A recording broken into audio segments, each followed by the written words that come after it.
ಹನುಮಂತು ಅವರು ಮತ್ತೆ ನೆಕ್ಸ್ಟ್ ಯಾರು ಪ್ರಥಮ್ ಅವರು ಮತ್ತೆ ಮೇಘ ಶ್ರವತ್ ಮೂರ್ ಹತ್ರ ಕಂಪ್ಲೀಟ್ ಟಿಪ್ಸ್ ತಗೊಂಡೋಗಿ ಆಡ್ತಾ ಇದ್ದಾರೆ. ಸೀಸನ್ 6 ಅಲ್ಲಿ ಮೇಘ ಅವ್ರು ಹೋಗಿದ್ರು, ಅವ್ರ ಹತ್ರ ಎಕ್ಸ್ಪೀರಿಯನ್ಸ್ ಕೇಳ್ತಾ ಇದ್ರು. ಹೆಂಗೆ ಯಾವ ತರ ಅದೆಲ್ಲ ಸ್ಕ್ರಿಪ್ಟೆಡ್ ಅಥವಾ ಎಡಿಟಿಂಗ್ ಯಾವ ತರ ಏನು ಮುಂಚೆ ಹೇಳ್ಕೊಡ್ತಿದ್ದೀರಾ ಅಂತ ಎಲ್ಲ ಕೇಳ್ತಾ ಇದ್ರು. ನಮ್ಗಿನ್ನ ಯಾಕಂದ್ರೆ ಮೇಘ ಅವ್ರ ಹತ್ರನೇ ಜಾಸ್ತಿ. ಯಾಕಂದ್ರೆ ನೀವು ಬಿಗ್ ಬಾಸ್ ಅಲ್ಲೂ ನೋಡಿದ್ರೆ ಅವ್ರು ಹೆಂಗ್ ಕಾಲು ಎಳಿತಾರೆ ಅಂತ ಅಂದ್ಬಿಟ್ಟು. ನಮ್ಮ ಸರ್ಕಾರಿ ಶಾಲೆಗಳ ಬಗ್ಗೆ ಒಂದು ಮೆಸೇಜ್ ಕೊಡೋದಂತ ಏನಾದರೂ ಇದ್ರೆ ಅದು ಕಂಪ್ಲೀಟ್ 100% ಗಿಲ್ಲಿ ನಟ ಅವ್ರು ಕೊಟ್ಟಿದ್ದಾರೆ. ಶೂಟಿಂಗ್ ಟೈಮ್ಗಳಲ್ಲಿ ಫುಲ್ ಕಂಪ್ಲೀಟ್ ಫನ್ ಆಗಿರ್ತಿದ್ರು.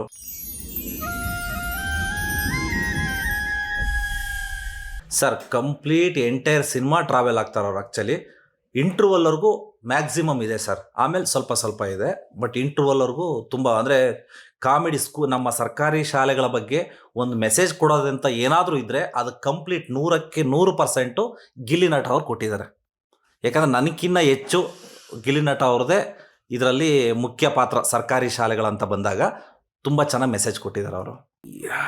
ಗಿಲ್ಲಿ ನಟ ಅವ್ರ ಬಗ್ಗೆ ಹೇಳ್ಬೇಕಂತಂದ್ರೆ ಯಾವಾಗಲೂ ಫನ್ನಾಗಿ ಇರೋರು. ಇನ್ನೊಂದೇನೆಂದರೆ ಅವರು ಒನ್ ಡೇ ಬಿಫೋರೇ ನಮ್ಮ ಇದಕ್ಕೆ ಲೊಕೇಶನಿಗೆ ಬಂದಿದ್ದರು. ಲೊಕೇಶನಿಗೆ ಬಂದು ಅಲ್ಲಿ ಸುತ್ತಮುತ್ತ ಎಲ್ಲ ಅಡ್ಡಾಡಿ, ಅಂದರೆ ಅದು ನಮ್ಮೂರ ಭಾಗದಲ್ಲೇ ಶೂಟ್ ಮಾಡಿದ್ದು. ನಮ್ಮ ತೋಟ ಇರ್ಬೋದು ಅಥವಾ ನಮ್ಮ ಒಂದು ಕೋಳಿ ಫಾರ್ಮ್ ಇರ್ಬೋದು, ಪ್ರತಿಯೊಂದು ಕಡೆನೂ ಅಡ್ಡಾಡ್ಬಿಟ್ಟಿದ್ದಾರೆ ಎಲ್ಲನ ಮುಂಚೆ. ಅದೆಲ್ಲ ಅಡ್ಡಾಡಿ ಮತ್ತು ಅದ್ರ ಜೊತೆಗೆ ಏನಂದರೆ ಈ ಶೂಟಿಂಗ್ ಟೈಮ್ಗಳಲ್ಲಿ ಫುಲ್ ಕಂಪ್ಲೀಟ್ ಫನ್ ಆಗಿರ್ತಿದ್ರು. ಇನ್ನೊಂದೇನೆಂದರೆ ನಮಗೆ ಯಾವಾಗ್ಲೂ ನಮ್ಗಿನ್ನ ಹೆಚ್ಚಾಗಿ ನಮ್ಮ ಬಗ್ಗೆ ಏನು ಜಾಸ್ತಿ ಏನು ಅವರೆಲ್ಲ ಏನು ಅಂದರೆ ರೇಗ್ಸೋದಾಗಲಿ ಇನ್ನೊಂದು ಕಾಮಿಡಿ ಮಾಡೋದಾಗಲಿ ನಮಗೆ ಆ ಥರ ಮಾಡ್ತಿರ್ಲಿಲ್ಲ. ಮೇಘ ಅವರಿದ್ರು, ಅವ್ರ ಹತ್ರ ಜಾಸ್ತಿ ಸ್ವಲ್ಪ ಮಾತಾಡ್ತಾ ಇದ್ರು ನಮ್ಗಿನ್ನ. ಯಾಕಂದ್ರೆ ಮೇಘ ಅವ್ರ ಹತ್ರನೇ ಜಾಸ್ತಿ.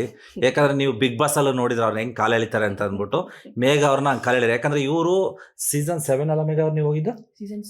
ಸೀಸನ್ 6 ಅಲ್ಲಿ ಮೇಘ ಅವ್ರು ಹೋಗಿದ್ರು. ಅವ್ರ ಹತ್ರ ಎಕ್ಸ್ಪೀರಿಯನ್ಸ್ ಕೇಳ್ತಾ ಇದ್ರು. ಹೆಂಗೆ ಯಾವ ಥರ ಅದೆಲ್ಲ ಸ್ಕ್ರಿಪ್ಟೆಡ್ ಅಥವಾ ಎಡಿಟಿಂಗ್ ಯಾವ ಥರ ಏನು ಮುಂಚೆ ಹೇಳ್ಕೊಡ್ತಿದ್ದೀರಾ ಅಂತ ಎಲ್ಲ ಕೇಳ್ತಾ ಇದ್ರು.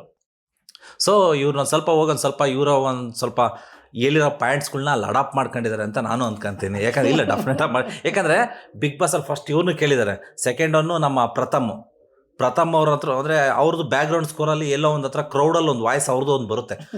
ಯಾವುದು ಪ್ರಥಮ್ ಅವ್ರದ್ದು ಒಂದು 2 ವಾಯ್ಸ್ ಹಾಕಿದ್ವು ಅಷ್ಟೇ, ಜಾಸ್ತಿ ಏನಿಲ್ಲ. ಅವ್ರ ಫೇಸ್ ಎಲ್ಲೂ ಕಾಣಲ್ಲ. ಎಕ್ಸ್ಪೆಕ್ಟೇಷನ್ ಎಲ್ಲ ಇಟ್ಕೋಬೇಡಿ, ಏನು ತಿಳ್ಕೊಂಬ್ಲೂಬೇಡಿ. ಅವ್ರ ಹತ್ರ ಒಂದು 2 ಪಾಯಿಂಟ್ಸು. ಮತ್ತು ಇನ್ನೊಬ್ರು ಯಾರೋ ಹೇಳಿದ್ರಲ್ಲ ಸರ್ ಅವರು, ಇವರು ಹನುಮಂತ ಅವರು. ಹನುಮಂತು ಅವರು ಮತ್ತೆ ನೆಕ್ಸ್ಟ್ ಯಾರು ಪ್ರಥಮ್ ಅವರು ಮತ್ತೆ ಮೇಘ ಶ್ರವತ್ ಮೂರ್ ಹತ್ರ ಕಂಪ್ಲೀಟ್ ಟಿಪ್ಸ್ ತಗೊಂಡೋಗಿ ಆಡ್ತಾ ಇದ್ದಾರೆ. ಬಟ್ ತುಂಬ ಚೆನ್ನಾಗಿ ಆಡ್ತಾ ಇದ್ದಾರೆ. ಅವ್ರು ಗೆದ್ದು ಬರಲಿ ಅನ್ನೋದೇ ನಮಗೂ ಒಂದು ತುಂಬ ಖುಷಿ. ಡೆಫಿನೆಟಾಗಿ 100% ಗೆದ್ದೇ ಗೆಲ್ತಾರೆ. ಇನ್ನೊಂದು ಗೆದ್ದರೆ ನಮಗೆ ತುಂಬ ಖುಷಿ. ಅದ್ರ ಜೊತೆಗೆ ಇನ್ನು ಬೇರೆ ಕಂಟೆಸ್ಟೆಂಟ್ ಇದ್ದಾರೆ. ಅಶ್ವಿನಿ ಆಗಿರ್ಬೋದು ಅಥವಾ ಇನ್ಯಾರಿದ್ದಾರೆ ಸರ್, ರಕ್ಷಿತಾ ಅವರು, ಇದು ತುಂಬ ಜನ ಇದ್ದಾರೆ. ಬಟ್ ಎಲ್ಲರಿಗೂ ಆಲ್ ದ ಬೆಸ್ಟ್. ಇಲ್ಲ ಧ್ರುವ ಬಂತು ಹೊರಗಡೆ ಬಂದಿದ್ದಾರೆ. ಓಕೆ, ಎಲ್ರಿಗೂ ಆಲ್ ದ ಬೆಸ್ಟ್. ಇನ್ನೊಂದೇನಂದರೆ ಬಿಗ್ ಬಾಸ್ಗೆ ಒಳಗಡೆ ಹೋಗಿ ಎಲ್ಲ ನಾನು ಕಮೆಂಟ್ಸ್ಗಳು ನೋಡ್ತಾ ಇದ್ದೀನಿ. ಬಿಗ್ ಬಾಸಲ್ಲಿ ಹೋಗಿ ನೀವು ಒಂದು ಸ್ವಲ್ಪ ಪ್ರಮೋಷನ್ ಮಾಡಬೇಕಿತ್ತು ಅಂತ. ಖಂಡಿತವಾಗೂ ಅಲ್ಲಿ ಇರೋಂಥ ಹೇಮಂತರ ಆಗಿರ್ಬೋದು, ವಿಶ್ವ ಆಗಿರ್ಬೋದು, ಪ್ರತಿಯೊಬ್ಬರನ್ನೂ ನಾನು ಕೇಳಿದ್ದೀನಿ. ನಾನು ಇದ್ರ ಮುಖಾಂತರನೂ ನಾನು ಕೇಳೋದಿಷ್ಟೇ, ದಯವಿಟ್ಟು ನಮ್ಮ ಸಿನಿಮಾದ ಒಂದು ಟೀಸರ್ ಆಗಲಿ ಅಥವಾ ಸಾಂಗ್ ಆಗಲಿ ಏನಾದರೂ ಒಂದು ಸಿನಿಮಾ ಬಗ್ಗೆ ಒಂದು ಸ್ವಲ್ಪ ನಮ್ಮ ಸುದೀಪ್ ಸರ್ ಹೇಳ್ಬೇಕು ಅಂತ ನಾನು ಮನವಿ ಮಾಡ್ಕೊತೀನಿ. ಯಾಕೆ ಅಂತಂದರೆ ಇದು ಗಿಲ್ಲಿ ನಟ ಇದ್ದಾರೆ ಅನ್ನೋದಕ್ಕೆ ಒಂದಕ್ಕೆ ನಾನು ಹೇಳ್ತಾ ಇಲ್ಲ. ಇದು ಒಂದು ಸರ್ಕಾರಿ ಶಾಲೆಗಳನ್ನು ಉಳಿಸೋದ್ರ ಬಗ್ಗೆ ಬೆಳೆಸೋದ್ರ ಬಗ್ಗೆ ಮಾಡಿರೋಂಥ ಸಿನಿಮಾ. ಡೆಫಿನೆಟಾಗಿ ಪ್ರತಿಯೊಬ್ಬರ ಕರ್ತವ್ಯ ಆಗಿರುತ್ತೆ. ಇವತ್ತು ಸುದೀಪ್ ಸರ್ ಅಭಿಮಾನಿಗಳಾಗಿರ್ಬೋದು, ಯಾರೇ ಅಭಿಮಾನಿಗಳು ಮಕ್ಕಳು ಓದ್ತಾ ಇರೋದು ಸರ್ಕಾರಿ ಶಾಲೆಗಳಲ್ಲಿ. ಅದನ್ನು ದಯವಿಟ್ಟು ಮರಿಬಾರ್ದು. ಅದು ಅಲ್ಲೇ ಬೇಕಿತ್ತು. ಯಾಕಂದರೆ ತುಂಬ ರಿಕ್ವೈರ್ಮೆಂಟ್ ಇತ್ತು ನನಗೆ. ಯಾಕಂತಂದರೆ ಸರ್ಕಾರಿ ಶಾಲೆಗಳ ಬಗ್ಗೆ ಏನಾದರೂ ಒಂದು ಮೆಸೇಜ್ ಅಂತ ಕೊಟ್ಟಿದ್ರೆ ಅದು ಗಿಲ್ಲಿ ನಟ ಕೊಟ್ಟಾಗ ಅವ್ರ ತಂದೆ ತಾಯಿ ಕೂಡ ಅವರು ತುಂಬ ಸಪೋರ್ಟಿವ್ ಮಾಡಿದ್ರಿಂದ ಅವನು ಗಿಲ್ಲಿ ನಟ ಕೂಡ ಗೌರ್ಮೆಂಟ್ ಸ್ಕೂಲಲ್ಲೇ ಓದಿದ್ದು. ಸೊ ಹಂಗಾಗಿ ಅವರ ತಂದೆ ತಾಯಿ ಮುಖಾಂತರನೇ ಒಂದು ಪೋಸ್ಟರ್ನ ಬಿಡುಗಡೆ ಮಾಡಿದ್ವಿ. ಟೀಸರ್ ಕೂಡ ಅವ್ರ ಮುಖಾಂತರನೇ ಬಿಡುಗಡೆ ಆಯಿತು. ಖಂಡಿತವಾಗ್ಲೂ ತುಂಬ ನಿರೀಕ್ಷೆ ಇಟ್ಕೊಂಡು ಸಿನಿಮಾಗೆ ಬರಬೇಕು. ಕೆಲವೊಬ್ರು ಏನು ಹೇಳ್ತಾರೆ, ನಾನು ಆ್ಯಕ್ಚುಲಿ ಕೆಲವೊಂದು ಕೇಳಿದ್ದೀನಿ, ನಿರೀಕ್ಷೆ ಇಲ್ದಂಗೆ ಬನ್ನಿ, ನಿರೀಕ್ಷೆ ಹುಟ್ಟಿಸೋ ಥರ ಒಂದು ಬರುತ್ತೆ, ನಿರೀಕ್ಷೆ ಮೀರಿ ನಿಮಗೆ ಬರುತ್ತೆ ಅಂತ. ನಾನು ನಿರೀಕ್ಷೆ ಇಟ್ಕೊಂಡು ಬನ್ನಿ ಅಂತ ಹೇಳ್ತಾ ಇದ್ದೀನಿ. ತುಂಬ ನಿರೀಕ್ಷೆ ಇಟ್ಕೊಂಡು ಬನ್ನಿ, ಬಟ್ ಆ ನಿರೀಕ್ಷೆಗೂ ಮೀರಿ ಸಿನಿಮಾ ನಿಮಗೆ ಕಾಣುತ್ತೆ ಅದು. ಯಾಕೆ ಅಂತಂದರೆ ಈಗ ನೀವು ಹೇಳಿದ್ರಿ ಗೋಪಿಚಂದ್ ಅಂತ ಅಂದ್ಬಿಟ್ಟು, ನಾನು ಅದೇ ಹೇಳ್ತಾ ಇರೋದು. ಗೋಪಿಚಂದ್ ಒಂದು ಸೀಕ್ವೆನ್ಸಲ್ಲಿ ಟ್ರಾವೆಲ್ ಆಗುತ್ತೆ. ಏನಂದು ಒಂದು ಟ್ರೆಜರ್ ರಿಲೇಟೆಡಾಗಿ ಸ್ಟಾರ್ಟಿಂಗಿಗೆ ಇಂಟ್ ಗೊತ್ತಾಗುತ್ತೆ, ಅದನ್ನು ಹುಡುಕ್ತಾ ಹೊರಡ್ತಾರೆ. ಬಟ್ ನಾವಿಲ್ಲಿ ಟ್ರೆಜರ್ ಹುಡುಕ್ತಾ ಇಲ್ಲ. ಇನ್ನೊಂದೇನು ಹುಡುಕಾಟದಲ್ಲಿ ಏನು ಹುಡುಕ್ತಾ ಇದ್ದಾರೆ ಅನ್ನೋದೇ ಇಂಪಾರ್ಟೆಂಟು. ಬಟ್ ಆ ಹುಡುಕಾಟ ಯಾರಿಗೂ ಗೊತ್ತಾಗಲ್ಲ, ಎಂಡ್ವರೆಗೂ ಗೊತ್ತಾಗದೇ ಇಲ್ಲ ಕಂಪ್ಲೀಟಾಗಿ. ಅಂದರೆ ಟ್ವಿಸ್ಟ್ ಮೇಲೆ ಟ್ವಿಸ್ಟು ಹೋಗ್ತಾ ಹೋಗಿರುತ್ತೆ. ಮಾತ್ರ ತುಂಬ ಚೆನ್ನಾಗಿದೆ. ಪ್ರತಿಯೊಬ್ಬರು ನೋಡೋ ಅಂಥ ಸಿನಿಮಾ ಸರ್ಕಾರಿ ಶಾಲೆ H8. ಡೆಫಿನೆಟಾಗಿ ತುಂಬ ಪಾಯಿಂಟ್ಸ್ಗಳಿದ್ದಾವೆ. ಯಾಕಂದರೆ ಒಂದು ಪಾಯಿಂಟ್ ಆಫ್ ವ್ಯೂನಲ್ಲಿ ಈಗ H8 ಅಂದರೆ ಇದೆ ಅಂತ ಕೆಲವೊಬ್ರು ಅಂದ್ಕೊಂತಾರೆ. ಇನ್ನೊಂದು ಈಗ H8 ಅಂತ ಎಲ್ಲೋ ಒಂದು ಕಡೆ ಬರೆದಿದೆ ಅಂದರೆ ಅದೇ H8 ಅಂತ ಅದೇ ಸಿನಿಮಾ ಇದು ಅಂತ ಅವ್ರು ಅಂದ್ಕೊಂತಾರೆ. ಬಟ್ ಅದಾಗಿರೋದಿಲ್ಲ. ಇನ್ನೊಂದೇನೋ ಸಿಂಬಲ್ ಇರುತ್ತೆ, ಅದ್ರ ಮುಖಾಂತರ H8 ಅದ ಅಂತ ಅಂದ್ಕೊಂತಾರೆ. ಬಟ್ ಅದಾಗಿರೋದಿಲ್ಲ. ಕಂಪ್ಲೀಟ್ ಸಿನಿಮಾ ನೋಡಿದಾಗ್ಲೇ ಅವ್ರಿಗೆ ಗೊತ್ತಾಗೋದು. ಓವರಾಲ್ ಕನ್ನಡಿಗರಿಗೆ ಹೇಳೋದಂದರೆ ಈಗ ಪ್ರೀಮಿಯರ್ ಶೋ 4 ಮತ್ತು 5ನೇ ತಾರೀಕು ಪ್ರೀಮಿಯರ್ ಶೋಗಳಿದ್ದಾವೆ. ಎಲ್ಲಿ ಹಳ್ಳಿ ಭಾಗದಲ್ಲಿ ಶಿರಾ, ಹಿರಿಯೂರು, ಬೆಂಗಳೂರು ಎಲ್ಲ ಕಡೆ ಒಂದು ಪ್ರೀಮಿಯರ್ ಶೋ ಇದೆ. ಯಾಕಂದರೆ ಇದು ತುಂಬ ಜನ ಇವತ್ತು ರೆಸ್ಪಾನ್ಸ್ ತುಂಬ ಚೆನ್ನಾಗಿರೋದ್ರಿಂದ ಅವರು ತುಂಬ ಕೇಳಿ ಇಲ್ಲ ಇಲ್ಲಿ ಮಾಡಲೇಬೇಕು ಅಂತ ಫೋರ್ಸಬಲಿ ಮಾಡಿ ಅಲ್ಲಿ ಮಾಡಿಸ್ತಾ ಇದ್ದಾರೆ. ಅದ್ರ ಜೊತೆಗೆ ನಾವು ಬುಕ್ ಮೈ ಶೋ ಆಗಲಿ ಇನ್ನೊಂದಾಗಲಿ ಓಪನ್ ಆಯಿತು ಅಂತಂದರೆ ವಿತಿನ್ 1 ಡೇನಲ್ಲಿ ಶುಕ್ರವಾರ, ಶನಿವಾರ, ಭಾನುವಾರ ಹೌಸ್ಫುಲ್ ಆಗೋದು ಗ್ಯಾರಂಟಿ, ಅದರಲ್ಲೇನು ಡೌಟ್ ಇಲ್ಲ. ಬಟ್ ಜನ ಒಂದು ಸ್ವಲ್ಪನ ಕಾದು ನೋಡಿ ಅಂತ ಹೇಳ್ತೀನಿ. ಯಾಕಂದರೆ ಟಿಕೆಟ್ ಸಿಗಲಿಲ್ಲ ಅಂದ್ರೆ ಸಿಗದಂಗೆ ಏನಿರಲ್ಲ. ನಾವು ಎಷ್ಟು ಪ್ರಯತ್ನ ಪಡಬೇಕಾಗುತ್ತೆ, ಎಷ್ಟು ಮ್ಯಾಕ್ಸಿಮಮ್ ಥಿಯೇಟ್ರ್ ಅವೈಲಬಿಲಿಟಿ ಸಿಗುತ್ತೆ ನೋಡ್ಕೊಂಡು ಆಗ್ತಾ ಹೋಗ್ತೀವಿ. ಯಾಕಂದರೆ ಇವತ್ತು ಕಾಂಪಿಟೇಷನ್ ಜಾಸ್ತಿ ಇದೆ. ಯಾಕಂದರೆ ಅದೇ ದಿನ ಕೆಲವೊಂದು ಸಿನಿಮಾಗಳು ಬರ್ತಾ ಇರ್ತವೆ. ಬಟ್ ನನಗೆ ಗೊತ್ತಿರೋ ಪ್ರಕಾರ ಫೆಬ್ರವರಿ 6 ಸರ್ಕಾರಿ ಶಾಲೆ H8 ಸಿನಿಮಾ ಮಾತ್ರ ರಿಲೀಸ್ ಆಗ್ತಾ ಇರೋದು, ಅಷ್ಟು ಮಾತ್ರ ಹೇಳ್ತೀನಿ. ಸರಿ ಇಲ್ಲ, ಕಂಪ್ಲೀಟ್ ಬೆಂಗಳೂರು ಮಾಲಲ್ಲಿ ಏನಿದೆ ಮಾಲ್ ಕಂಪ್ಲೀಟ್ ಇದಾಗುತ್ತೆ.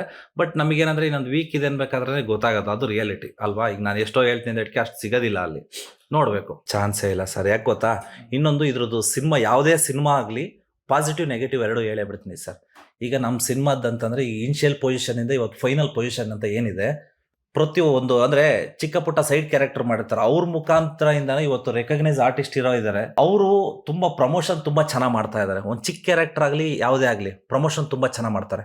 ಅದು ತುಂಬ ಇಂಪಾರ್ಟೆಂಟ್. ಸಿನಿಮಾಗೆ ಪ್ರಮೋಷನ್ನೇ ತುಂಬ ಇಂಪಾರ್ಟೆಂಟು. ಇವತ್ತು ಅದೇ ರೀತಿಯಲ್ಲಿ ನಿರೀಕ್ಷೆಗೂ ಮೀರಿ ನಮಗೆ ಸಪೋರ್ಟ್ ಸಿಗ್ತಾ ಇದೆ. ಹಳ್ಳಿ ಭಾಗದಲ್ಲಾಗಿರ್ಬೋದು, ಸಿಟಿನಲ್ಲಾಗಿರ್ಬೋದು, ಪ್ರತಿಯೊಂದು ಕಡೆನೂ. ಈಗ ನೆಗೆಟಿವ್ ಬಗ್ಗೆ ಹೇಳೋದಾದರೆ ಸರ್, ಒಂದು ಸಿನಿಮಾ ಮಾಡಿದ ಮೇಲೆ ಯಾವುದೇ ಸಿನಿಮಾ ಆಗಲಿ ಎಲ್ಲ ಸಿನಿಮಾಗೂ ಒಂದು ರಿಕ್ವೈರ್ಮೆಂಟು. ಯಾರೇ ಸಿನಿಮಾ ಮಾಡಲಿ, ಚಿಕ್ಕ ಪಾತ್ರ ಇರಲಿ ದೊಡ್ಡ ಪಾತ್ರ ಇರಲಿ, ಪ್ರಮೋಷನ್ ಮಾಡೋದು ಅವ್ರ ಕರ್ತವ್ಯ. ಒಂದು ಸಿನಿಮಾ ಮಾಡಿದ್ದಾರೆ ಅಂತಂದರೆ 4 ಕಡೆ ಮಾತಾಡಬೇಕು ಆ ಸಿನಿಮಾ ಬಗ್ಗೆ, 4 ಪೋಸ್ಟ್ರನ್ನ ಅವರು ಇನ್ಸ್ಟಾ ಅಥವಾ ಫೇಸ್ಬುಕ್ಗಳಲ್ಲಿ ಹಾಕಬೇಕು. ಅದನ್ನು ಅವ್ರು ಮಾಡಬೇಕಾಗಿರೋ ಕರ್ತವ್ಯ, ಫಸ್ಟು ಪ್ರಿಯಾರಿಟಿ. ಯಾವುದೇ ಒಬ್ಬರು ಆಕ್ಟ್ರುಗಳು ನಾನು ಹೇಳ್ತಾ ಇರೋದು ಮಾಡಲಿಲ್ಲ ಅಂತಂದರೆ ಅವ್ರು ಮಾಡೋಕ್ಕೆ ಹೋಗ್ಬಾರ್ದು ಸರ್ ಸಿನಿಮಾನ. ಯಾಕಂದರೆ ಟೆಕ್ನಿಷಿಯನ್ ಟೀಮ್ಗಳಿಗಾಗಿರೋದು ಆ ಸಿನಿಮಾದಲ್ಲಿ ಮಾಡಿರೋ ಪ್ರಮೋಷನ್ ಮಾಡ್ತಿರೋ ಬೇರೆ ತುಂಬ ಜನ ಇರ್ತಾರೆ, ಅವ್ರಿಗೆ ಎಫೆಕ್ಟ್ ಆಗುತ್ತೆ. ಯಾಕಂದರೆ ಇವತ್ತು ಜನ ಬರ್ತಾ ಇಲ್ಲ ಜನದ್ದೆಲ್ಲ ಸರ್ ಫಾಲ್ಟು. ಫಸ್ಟು ಆರ್ಟಿಸ್ಟ್ಗಳಿದ್ದಾರೆ ಗೊತ್ತಾ, ಅವರು ಫಸ್ಟು ಸಿನಿಮಾನ ಪ್ರಮೋಷನ್ನ ನೀಟಾಗಿ ಮಾಡಬೇಕು. ಬರೀ ಆಕ್ಟ್ ಮಾಡಿ ಹೋದ್ಬಿಟ್ರೆ ಏನಾಗುತ್ತೆ ಹೇಳಿ.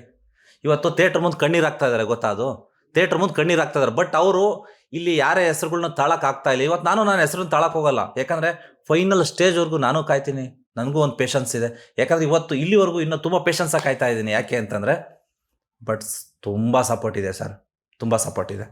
ಯಾಕಂದರೆ ಇವ್ರದ್ದು ನಮ್ಮ ಕಾಡುಗೊಲ್ಲ ಸಮುದಾಯದವರು ನಿರೀಕ್ಷೆಗೂ ಮೀರಿ ಖುಷಿ ಕೊಟ್ಟಿದ್ದಾರೆ. ಎಲ್ಲ ಒಂದು ಕಡೆ ಕೆಲವೊಂದು ಪ್ರಾರಂಭ ಒಂದು ಸ್ವಲ್ಪ ಡಿಲೇ ಆದ್ರೂ ಎಂಡಿಂಗ್ ಟಚ್, ಫೈನಲ್ ಟಚ್ ಇದೆ ಗೊತ್ತಾ, ತುಂಬ ಚೆನ್ನಾಗಿ ಕೊಡ್ತಾ ಇದ್ದಾರೆ. ಬಟ್ ಅದ್ರ ಮಧ್ಯೆ ಯಾಕಂತಂದರೆ ಈಗ ಕೆಲವೊಬ್ರು ಅದ್ರ ಮಧ್ಯೆ ಕಳೆದೋಗ್ಬಾರ್ದು ಸರ್. ಈಗ ಕೆಲವೊಬ್ರು ಆರ್ಟಿಸ್ಟ್ಗಳು ಆಕ್ಟ್ ಮಾಡಿರ್ತಾರೆ, ಅವ್ರು ಕಳೆದೋಗ್ಬಾರ್ದು. ಆಕ್ಟ್ ಮಾಡಿದ್ವಿ ಅಂದರೆ ಅವರು ಗುರುತಿಸ್ಕೊಳ್ಳೋಂಥ ಪ್ರಯತ್ನ ಮಾಡಬೇಕು. ಹೊಸಬ್ರು ಗುರುತಿಸ್ಕೋಬೇಕು, ರೆಕಗ್ನೈಸ್ ಇರೋರು.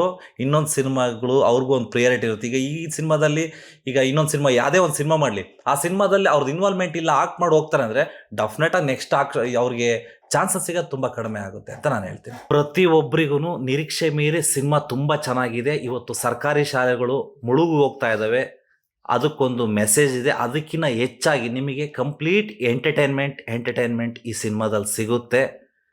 ಅದು ಯಾಕಂದರೆ ಯಾವುದೋ ಒಂದು ಸೀನು ಅಥವಾ ಯಾವುದೋ ಒಂದು ಸಿನಿಮಾ ನೋಡಿದಾಗ ನಿಮಗೆ ಒಂದು 2 ಡೇಸ್ ಕಾಡುತ್ತೆ ಮನಸ್ಸಲ್ಲಿ. ಬಟ್ ಈ ಸಿನಿಮಾ ಡೆಫಿನೆಟಾಗಿ ಒಂದು 2.5 ತಿಂಗಳು 3 ತಿಂಗಳು ಕಾಡುತ್ತೆ ಅಂತ ನಾನು ಹೇಳೋಕ್ಕೆ ಇಷ್ಟಪಡ್ತೀನಿ. ದಯವಿಟ್ಟು ಎಲ್ಲರೂ ಫೆಬ್ರವರಿ 6ನೇ ತಾರೀಕು ಸಿನಿಮಾ ಥಿಯೇಟ್ರಿಗೆ ಬಂದು ಸಿನಿಮಾ ನೋಡಿ ಅಂತ ನಾನು ಕೇಳ್ಕೊತೀನಿ.